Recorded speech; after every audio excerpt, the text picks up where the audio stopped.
Oke, selamat datang di video yang kedua. Nah, sekarang kakak akan membahas tentang pertumbuhan dan perkembangan pada tumbuhan untuk part satunya.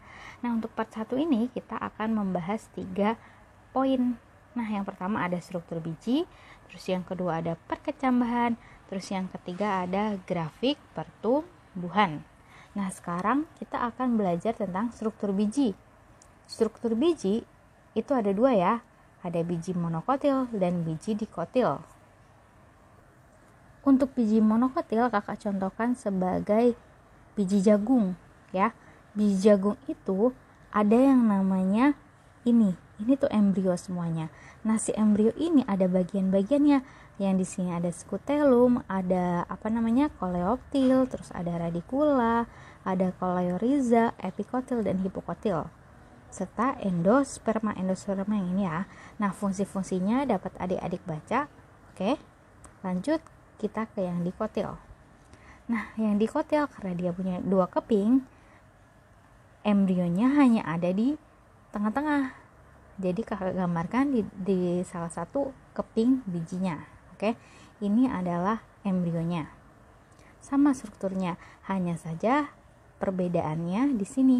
Kalau di biji dikotil itu ada kotiledon di sebelah sini nih, yang sini, sedangkan kalau yang monokotil ada namanya skutelum, gitu ya, perbedaan istilah. Oke, lanjut ke perkecambahan. Nah, perkecambahan itu kakak akan bahas tentang prosesnya dan tipenya. Nah, untuk prosesnya nih, awalnya ada sebuah biji yang masih tidak aktif atau inaktif ya. Nah, di sini ada embrio. Biji dalam keadaan inaktif namanya adalah dormansi. Nah, contohnya gini, misalkan ada petani atau orang deh yang menyimpan makanan. Makanannya itu berupa kacang hijau. Kacang hijaunya itu disimpan di karung yang kering sehingga tidak akan berkecambah. Oke, karena proses perkecambahan memerlukan air. Nah, ada 3 tahap. Tahap yang pertama ada imbibisi, terus yang kedua ada pengaruh hormon, yang ketiga ada perkecambahan. Untuk imbibisi itu adalah pertama ada pengaruh air. Air masuk ke dalam biji. Kalau misalkan air masuk ke dalam biji berarti lingkungannya lembab ya, ada airnya. Oke. Terus kemudian setelah air masuk nih akan mengaktifkan ini apa namanya? Tadi kan udah kakak bilang ini apa? Embrio. Ya benar, embrio akan mengeluarkan GA. GA itu apa namanya? Hormon giberelin. Nah, kemudian karena si hormon giberelinnya keluar, dia akan merangsang aleuron namanya nih di sini nih, aleuron untuk merangsang mengeluarkan alfa amilase.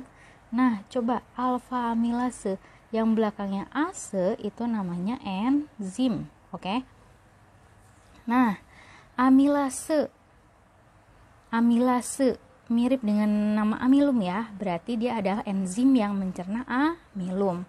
Nah, coba kalau misalkan habis makan kan menghasilkan energi ya kan. Nah, energi tersebut digunakan untuk biji sehingga dapat berkecambah. Gitu ya. Oke, sekarang tipenya nih. Tipenya itu ada 2 ya. Yang pertama ada epigial dan hipogial. Kalau epigial itu hanya ada biji dikotil, sedangkan hipogial itu ada biji dikotil dan biji monokotil. Perbedaannya adalah terletak di kotiledon, hipokotil, dan epikotil letaknya ya. Oke, kita bahas di epigial dulu nih. Contohnya kacang hijau nih. Kacang hijau cirinya adalah kotiledon, hipokotil, epikotilnya ada di atas permukaan tanah. Nah, sedangkan kalau si biji dikotil yang hipogial itu contohnya kacang kapri. Kotiledonnya tetap di dalam tanah, hipokotilnya juga, tetapi epikotilnya di atas. Di atas ya. Di atas permukaan tanah. Nah, terus contohnya hipogial yang kedua ada biji monokotil. Contohnya adalah jagung. Nah, kalau jagung kotiledonnya sama di dalam tanah. Ini namanya koleoptil. Koleoptilnya di luar, terus ada daunnya di luar. Oke? Nah, oke, lanjut ya. Sekarang kita ke grafik pertumbuhan. Nah, ceritanya di sini nih, grafik pertumbuhan itu divisualisasi atau digambarkan dengan kurva sigmoid. Kenapa dia merupakan kurva sigmoid? Karena ini dia berbentuk seperti huruf S. Oke? Ingat, sigmoid S. Oke? Nah, si kurva sigmoid ini ada 3 fase. Fase yang pertama ada fase awal, fase log, dan fase stasioner. Untuk fase awal, waktunya itu berarti di awal. Terus kemudian di fase awal ini pembelahan selnya lambat, ya, sehingga pertumbuhannya menjadi lambat. Makanya grafiknya tidak terlalu naik, oke? Terus lanjut ke fase log. Fase log disebut juga fase eksponensial. Nah, lihat grafiknya, dia sangat tumbuh dengan cepat kan, gitu ke atas. Nah, laju pembelahan selnya otomatis meningkat karena dia langsung naik gitu ya. Kalau meningkat berarti tanamannya gimana?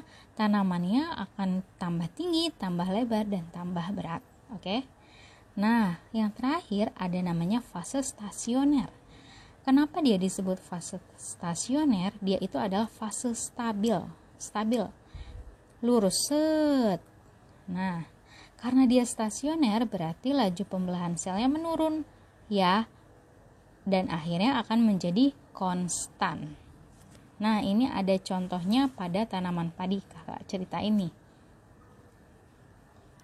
Nah, ceritanya misalnya nih ada biji padi ya. Biji padi terus berkecambah. Biji padi yang berkecambah itu kan memerlukan waktu yang lama kan. Ya, terus sudah gitu pertumbuhannya juga lama, ya kan? Ini disebut fase awal karena pertumbuhannya lambat. Yang numbuh apa? Baru kecambah belum numbuh daun, ya. Terus kita masuk ke fase log. Nah, fase log itu adalah dari dia muda sampai dia menuju dewasa, ya.